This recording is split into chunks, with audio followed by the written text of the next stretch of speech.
for the trades. I am your host, Christene Marie. Y'all, I love this conversation for tonight. In one sense, it's so simple. How much should contractors spend on marketing? And we could just say a certain percentage and leave.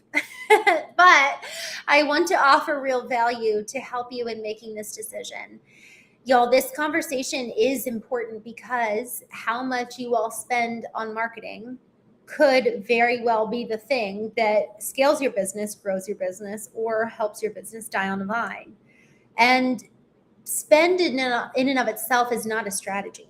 However, it is absolutely critical to the bottom line based on your actual vision for the business. And the reason why I say this is because it really depends on where do you want to go? What are you actually trying to build? And getting clear on your vision is absolutely necessary for us to even have this conversation. Because if you're trying to exit the business 3 years from now, you're actually going to want to spend very differently than you would if you're actually trying to scale the business. You know, when we think of the bottom line and the numbers that a private equity firm is looking at, those in some ways they're pretty consistent with actually the numbers that you just need to be tracking regardless.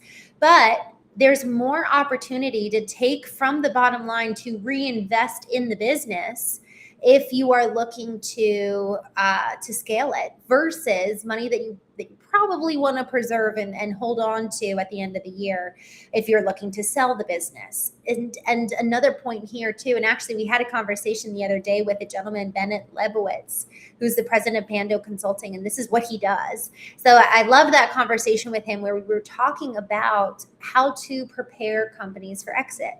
And in this conversation, we were talking about the financials that are necessary for you to sell are just good numbers for you to look at regardless. But the type of money that you could take at the end of the year and put back into the business needs to be put back in a different way, kind of like in a different bucket, so to say, so that when private equity comes, you can say, hey, look, this was our net. We did reinvest it in these different ways to save on taxes. Other CPAs will encourage you to just let that money sit, to pay taxes on it, because we want to look at how much net we had at the end of the year versus just top line gross. And there's a big difference.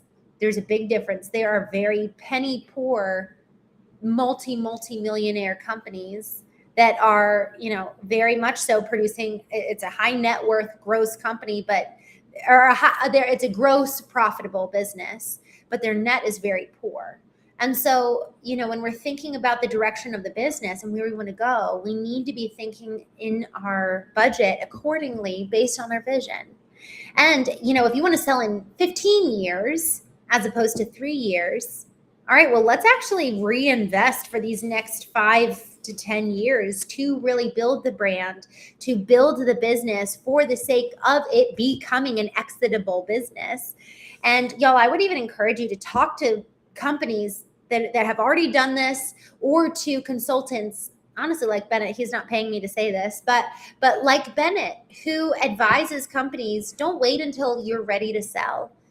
At the very beginning or as soon as possible, if you're considering selling, get your business ready now. It's so much easier to continue to grow on top of a solid foundation than trying to fix the foundation when people come calling and courting you for business.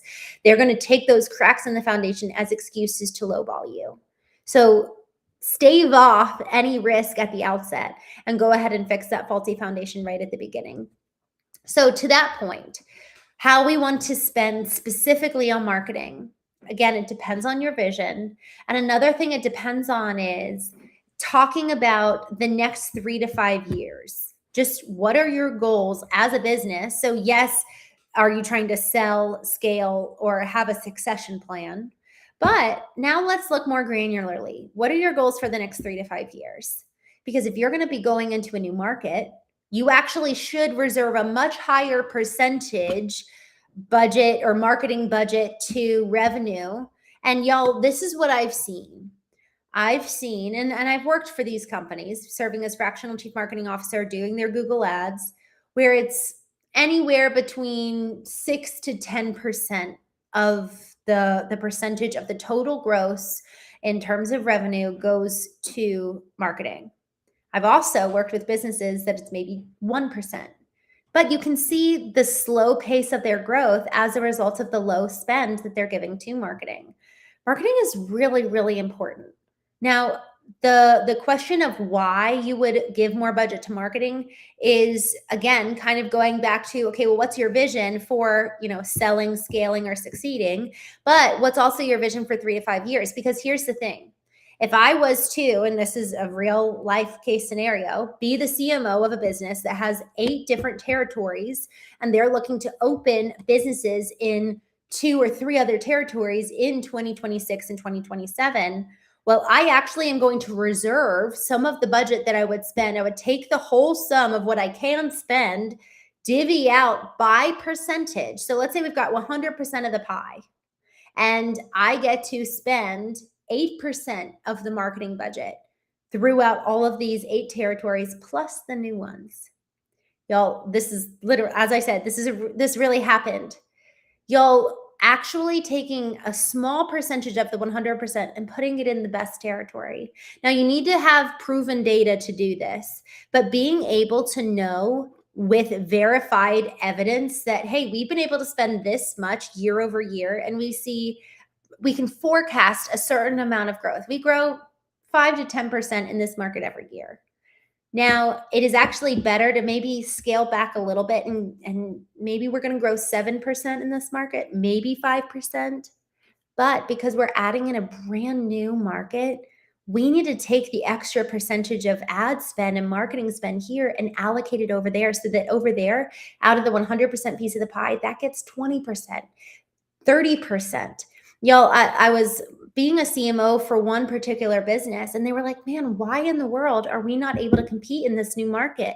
Well, it's because their competitors were spending 20% of their total annual budget on marketing in that region. The company that I was CMO for was spending 8%. We could not compete. Fundamentally, we could not compete. A lot of that was wasted dollars. It is actually better for the sales estimators to go and beat the streets, do door signs, go meet people, set up referral systems, because us paying for 3 billboards where they can pay for 50, it is not even worth it. And so knowing how to spend those dollars, those precious dollars, is so important, in addition to considering, okay, well, where does this marketing dollars go? Where should it go? How should it be allocated? But how should it actually be distributed in terms of physically, where should it be allocated in terms of percentage? But in terms of the actual tactics, where should you all be spending your time? And it's important to pay attention to what the competitors are doing. One of the best things I ever did was fly to one of our new territories, and I just drove around and I just paid attention. Where's our competitor? What street corners are they on? What's their messaging? And I went into gas stations and I asked people what TV stations they listen to. I did like the boots on the ground, real market research. And then we found the local TV station that we had pricing for. Frankly, it was muddied with all these other TV stations that were offered. But here's the thing. That's what the majority of our demographics said that they watched. So, okay, let's go. Now I feel good being the CMO to afford and award hundreds of thousands of dollars to invest in these particular areas, because I've been there. I've felt the community, been with the community, talked to the community. I literally went in a diner, had breakfast, chatted with the owner, chatted with the regulars. Y'all, do the hard market research. If you're going into a territory, get to know the territory. It is. I think that there's an arrogance that we can go into a territory, not know it at all, and blow it out of the water and earn all the customers. People can smell that. They want authentic connection. They want authentic connection with you.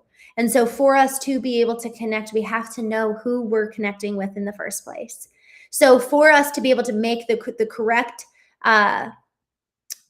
call on what our spend should be in a particular territory, zoom out, look at the whole, overestimate on your new territories, needing more dollars there. Take a look at your data, as much as data as you can. Y'all, this is the importance of data.